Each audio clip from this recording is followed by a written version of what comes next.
A ver, quiero ver cómo están pensando todo esto. Es una pregunta casi filosófica. Es casi filosófica. Muy bien, muy bien, muy bien. Vamos a recorrer las diferentes escuelas y veamos. A ver, Olivia, Hola, Olivia, sí, sí. ¿qué te parece que puede revelar el dinero? El poder de cada estado. Bien, bien, bien, bien. A ver, es tan interesante esto que decís, porque de hecho el dinero, sí, la moneda es una manifestación soberana. ¿De acuerdo? Esto significa que ustedes piensen la moneda de Estados Unidos versus la moneda de Canadá versus la moneda de México, ¿sí? Hace que entonces el tema de circulación de capitales tenga que tener cierta normativa que resguarde todos los principios soberanos, ¿no es cierto?, de cada uno de los estados, por un lado, y le dé cierta seguridad al inversor, ¿de acuerdo? No siempre se consigue. Entonces, ¿qué ocurre en estos casos? No solamente con dinero, sino también con productos, que cuando aparecen estas cuestiones de no acuerdos o de dificultades, el sistema prevé, tiene sus propios mecanismos de solución de controversias. ¿Entienden? Entonces, esos mecanismos de solución de controversias se van a aplicar, ¿sí?, bajo unos lineamientos que ahora con unas filminas que después vamos a poner a su disposición, que Marce nos va a mostrar, vamos a ir viéndolos rápidamente, pues muy sencillito, pero quiero marcarle 2 o 3 cosas. Y esto pensándolo siempre desde que el dinero es una manifestación soberana. ¿Está bien? La moneda es una manifestación soberana. Entonces, esto no hay que perderlo de vista, porque si no se pierde un poco el sentido de la explicación. ¿Vamos bien? Entonces, a ver, ¿podemos ver las filminas, Marce?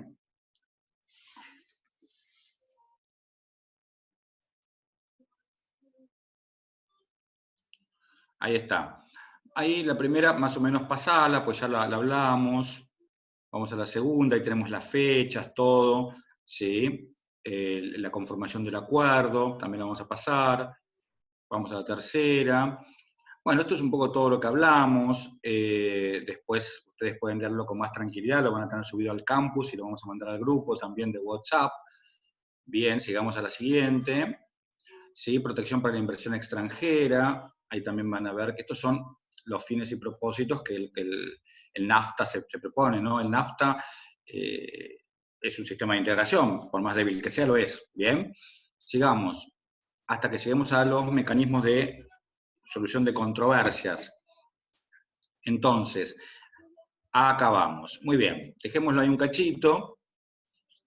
En los acuerdos, en el acuerdo está previsto cómo se solucionan las controversias. ¿Está bien? Y esto es muy interesante porque, a ver, tenemos que pensar, más allá de lo que dice ahí, cuál es la primera herramienta que tienen las partes cuando tienen una controversia en el NAFTA. Felicitas. Perdón, ¿me repetís la pregunta, David? Sí, cómo no. ¿Cuál es la primera herramienta que tienen las partes, el primer paso para lograr solucionar una controversia? Y una mediación. No, la mediación importa que participe un tercero. Siempre acordate, Felicitas, que en todo lo que tenga que ver con derecho internacional, la primera fase siempre es la negociación directa. ¿Sí? Siempre es la consulta entre las partes, intentar entre las partes darle una solución a ese conflicto. ¿Sí? ¿Vamos bien? Bien. Muy bien. Acá tenemos que lo primero que plantea el acuerdo es las normas antidumping y los derechos compensatorios. Después ustedes lo van a leer con más tranquilidad, ¿sí? Pasemos a la siguiente, que es donde se viene... Después viene el capítulo 20, que habla específicamente de controversias en general, ¿sí? Ven que acá está el proceso de consulta, ¿sí? Después la reunión de comisión de libre comercio, y después se conforma un grupo especial que va a tener la fuerza arbitral suficiente como para dar una solución que no es más que un laudo arbitral. ¿Bien? A ver, vamos a repasar un poco, porque es la primera vez que hablamos de laudos arbitrales y un grupo especial. ¿Qué es esto? ¿Qué es un laudo? ¿Saben qué es un laudo? Es como Sí, una lo que, sentencia de un lo que tribunal resuelve arbitral, el ponele. tribunal. Un tribunal resuelve... A ver, ¿cómo es eso? Una No, resolución, árbitro. una sentencia. Ajá. A ver, recuerden esto. El artículo 33 de la Carta de Naciones Unidas, creo que con ustedes lo charlé la vez pasada, ya no me acuerdo, pero creo que sí, establece como mecanismos no jurisdiccionales, perdón, como mecanismos jurisdiccionales, no diplomáticos, mejor dicho, no diplomáticos, para solucionar una controversia, la Corte Internacional de Justicia y un sistema arbitral, los arbitrajes, ¿sí? ¿Qué es esto?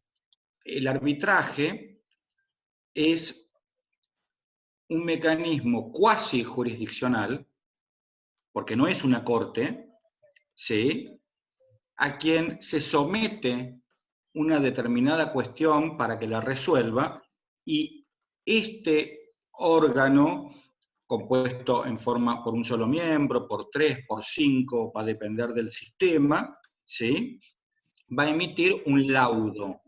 Ese laudo se equipara a una sentencia, pero no se puede llamar sentencia porque ese órgano arbitral no es un órgano jurisdiccional. Solo los órganos jurisdiccionales pueden emitir sentencia. Los árbitros emiten, o una comisión arbitral emite un laudo arbitral. ¿Sí? Ese laudo tiene la fuerza de la sentencia. Entonces ustedes van a decir, bueno, ¿cuál es la diferencia entre un tribunal de justicia y una comisión arbitral? Profesor, una Sí, consulta. adelante. ¿Puede ser que la diferencia es que como el árbitro lo eligen las partes, después no es recurrible lo que se dictamine ahí, esa resolución? En realidad, tampoco es recurrible una sentencia dictada por un tribunal internacional, en el sentido de apelable, ¿no? Sí. Entonces no radicaría allí la diferencia. Es Yo porque creo no que tiene imperium. ¿Cómo? Ahí estamos. No tiene imperium. El arbitraje, la comisión arbitral, el árbitro, tiene la autoridad que le conceden las partes. ¿Sí? Y consecuentemente, cada vez que se forma una comisión arbitral, se genera su propio reglamento, sus normas procesales, suele ser más flexible, ¿sí?, mucho más flexible que una corte, y lo cierto es que las decisiones se cumplen, porque más allá de que no sea un tribunal de justicia, se conformó precisamente para que dé una solución. En consecuencia, sí, adelante. Tiene que haber expresa manifestación de las partes de someterse a un tribunal arbitral. Muy bien, muy buena pregunta. Ahí hay dos variables. Tenemos dos tipos de arbitraje. El arbitraje que es obligatorio y el arbitraje que es facultativo. ¿Cuándo el arbitraje es obligatorio? Cuando la norma fuente que se toma para la litis, para el conflicto, establece el arbitraje como el mecanismo de solución de controversias. Hay tratados que disponen que la forma de solucionar la controversia es el arbitraje. ¿Entienden? Entonces ahí el arbitraje es obligatorio. No es que las partes pueden optar. No, está especificado en el tratado. En consecuencia es obligatorio. ¿Cuándo es facultativo? Cuando las partes, después de las consultas, después que se dan cuenta que entre ellas no pueden llegar a nada, ¿sí?, entonces efectivamente dicen, bueno, ok, vamos en lugar de ir a una corte, formemos una comisión arbitral. Vos pones un árbitro, yo pongo otro árbitro, y elegimos un tercer árbitro imparcial, y chao, terminada la historia. Y se conforma la comisión arbitral, esa comisión arbitral arma su reglamento, que son sus normas procesales, y se va a seguir adelante con la solución del conflicto hasta el dictado del laudo. ¿Entienden la diferencia? Una consulta, Sí. ¿puede ser también que sea un medio Sí. mucho más rápido que el jurisdiccional? Por cierto, claro que sí. Es mucho más rápido porque está, a ver, tiene como misión exclusivamente solucionar ese problema, no ese y otras causas que puede tener un órgano judicial. ¿Se entiende? Perfecto, Entonces, gracias. claramente es más rápido. Sí, sí, muy bien. Y la ¿Alguna otra expertise duda? también la expertise también de los árbitros que lo componen. Claro, a nivel internacional, Germán, vos sabés que, a ver, existe la llamada Corte Permanente Arbitral. ¿Saben qué es la Corte Permanente Arbitral? No. ¿No? ¿Alguno tiene idea? No, muy bien. Hacen muy bien en no tener idea porque esto es muy específico. En rigor, la Corte Permanente Arbitral no existe. La Corte Permanente Arbitral es un listado No es de permanente en árbitros. realidad. Claro, tal cual. Es un listado de árbitros propuestos por los diferentes estados, ¿sí? Para determinadas situaciones que va quedando allí, y es la lista de la cual se nutren las diferentes comisiones arbitrales que se forman en el mundo. ¿De acuerdo? Entonces, el tercer árbitro, el árbitro imparcial, surge de ahí generalmente. Cuando es un procedimiento que intervienen estados que tienen dinero suficiente para sufragar los costos, se pueden nombrar comisiones arbitrales de 5, de 7, de 9, siempre de números impares, cantidad de árbitros, ¿no? Total, tienen plata, porque todo cuesta. Entonces, siempre se intenta hacer de 3, que es el número más recomendable, uno cada estado, elige su árbitro y un árbitro presidente, que es el que va a tener el desempate. ¿De acuerdo? ¿Vamos bien hasta acá? Sigo entonces. Muy bien. Entonces, fíjense el capítulo 11 sobre inversión extranjera. Miren que tiene como un capítulo especial, la inversión extranjera, por lo que hablábamos recién, ¿no? La importancia de poder... avanzar en la otra filmina, please, Marce, de cuidar el tema de la moneda. Muy bien, fíjense. Acá en el artículo 19, la legitimación activa la tiene siempre un Estado parte. Esto es muy importante porque entonces siempre, del artículo 19 hablamos, ¿no? Estamos hablando de antidumping o cuota compensatoria, ¿sí? Es un Estado parte, ¿bien? Y ahí va a intervenir un panel. ¿Qué es un panel? Que es un término muy utilizado en este sistema. El panel es una comisión arbitral. ¿De acuerdo? Acá le llaman panel. Panel, en realidad, pero todo el mundo dice panel, entonces vas y decís panel, te van a mirar como raro, ¿no? Si estás ahí en el NAFTA, en algún momento de tu vida. Bien, sigamos a la próxima. Muy bien. Ahora, fíjense que se utiliza para la revisión de reformas legislativas, se presenta el escrito, ¿sí? Una opinión declarativa del panel, las consultas, ¿sí? Opinión declarativa definitiva, ¿sí? Acá tienen todo el cuadrito, después lo pueden analizar con tiempo, ¿sí? Insisto, esto es del capítulo 19, está previsto para que el Estado lo pueda peticionar nada más, y es ante una normativa que eventualmente pueda perjudicar las medidas antidumping o las medidas compensatorias, ¿sí? Fíjense que es un proceso especial que tiene, ¿de acuerdo? Vamos a la siguiente. Muy bien. Acá entonces, fíjense, esas revisiones van por la presentación de la reclamación, certificación del expediente administrativo, presentación de memorial de la parte reclamante, después presentación de la parte reclamada, exposiciones orales, ¿sí? Y el laudo. ¿Bien? Sencillito.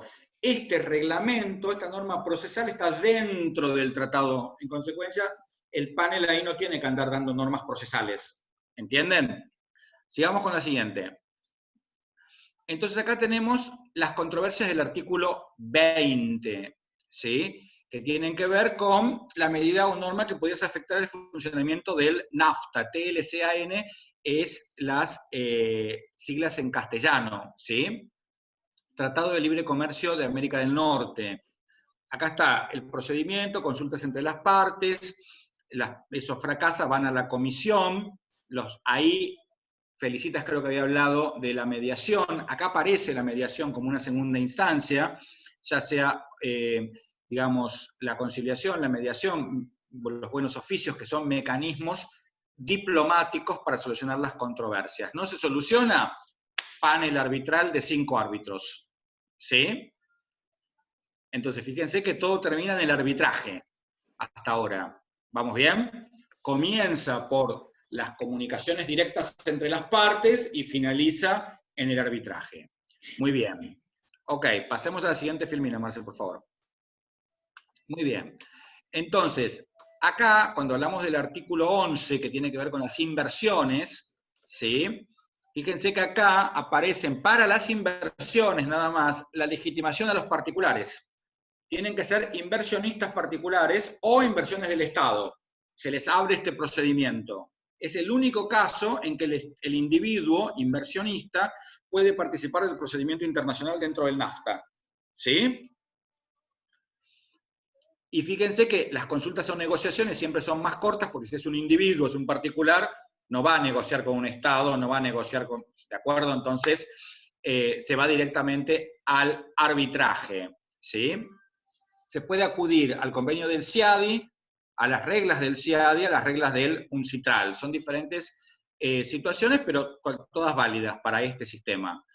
Fíjense que después, en la ejecución, porque esto es muy interesante, a ver, se dicta el laudo arbitral, pero ustedes recuerden, ¿sí?, que yo estoy tocando la computadora como si ustedes vieran lo que toco, muy simpático lo mío. Bueno, a ver, ahora me acabo de dar cuenta que ustedes no me están viendo qué es lo que yo toco en la computadora. Muy bien.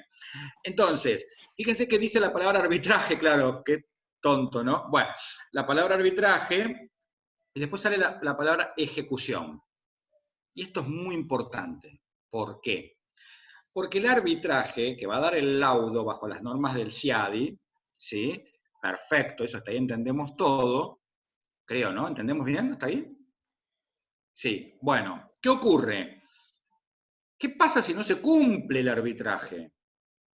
¿Qué pasa si ese laudo que dio el arbitraje se incumple? Entonces ahí se ejecuta a través de vías, muy bien, de vías determinadas, ahí me está ayudando Marcelo, muy bien. El panel conformado por la comisión, ejecución del laudo conforme el convenio del CIADI o conforme el convenio de Nueva York o conforme la Convención Interamericana. Fíjense que va remitiendo, ¿sí?, a otros sistemas de América para poder darle forma al cumplimiento del laudo. ¿Bien? De todos modos, les cuento que en el derecho internacional, en materia de cumplimiento de laudos, no se registran prácticamente incumplimientos, ¿sí? Tardanzas puede ser, pero incumplimientos no. ¿Está bien? ¿Entienden? Pasemos a otra filmina, Marce. Muy bien. Y acá tienen, en realidad, los órganos, ¿sí?, la parte orgánica del NAFTA, que también es importante a los fines didácticos, la Comisión de Libre Comercio, los coordinadores del NAFTA, grupos de trabajo. Ustedes después esto léanlo con más tranquilidad. Pasemos a la siguiente. Esto léanlo después con tranquilidad. Pasemos a la siguiente. Bien, esto léanlo ustedes. Saquemos las filminas, Marcel, si te parece. Gracias. A ver, la idea es la siguiente. ¿Hay alguno de los que están acá ahora que no ha hecho algún trabajo individual o en la etapa de los primeros trabajos que hicimos? Alejandra. Alejandra, ¿estoy entendiendo bien que levantaste la mano? Sí, profe, ¿qué tal? Bien, bien. Escúchame, Alejandra, vamos a hacer lo siguiente, si te parece bien. ¿Te animás a buscar algún caso que haya tramitado en el NAFTA de jurisprudencia arbitral para contarnos el próximo martes? Sí, ¿cómo no? Dale. A ver, tomate el caso que vos quieras y la idea es como siempre, mandarme el trabajito, el video, ¿viste? Y después el martes nos contás a todos igual, ¿sí? Pero porque me interesa que al menos tengamos como un caso trabajado de este sistema para que podamos sacar algunas conclusiones diferentes a lo que yo pienso, digo, para que ustedes puedan vivenciarlo a través de ese caso de jurisprudencia. ¿Les parece bien? Alejandra, entonces te tomo el compromiso. Sí, jurisprudencia arbitral. Claro, vos Dijo, tenés que buscar dentro del tratado, dentro del NAFTA, sí, un caso que haya llegado a los paneles arbitrales, el que a vos más te guste, ¿sí? Que involucre la parte que a vos te guste, sobre la materia que a vos te gusta. Olivia, ¿querías decir algo? Está hablando, pero no la escucho. ¿Cómo? No, perdón, es que tiré un papel. Ah, ok. Entonces, todo bien. Entonces, cualquier cosa me consultas, Alejandra, pero la idea es que busques un caso, lo sí, leas, perfecto, hagas perfecto. un pequeño resumen y lo puedas explicar. ¿De acuerdo? Bueno, cómo no, ¿Sí? sí, perfecto. Bueno, gente, entonces por hoy es todo. Ahora vamos a subir, no ahora, mañana, la clase y las filminas del NAFTA, Marcé, para que compartas en la carpeta esa que vos pones todo prolijamente, como haces siempre, así yo lo subo. O lo puedes subir vos también si querés, ¿no? ¿O no? ¿O no puedes subirlo vos? Creo que sí, pruebo, como vos quieras. Sí, subilo.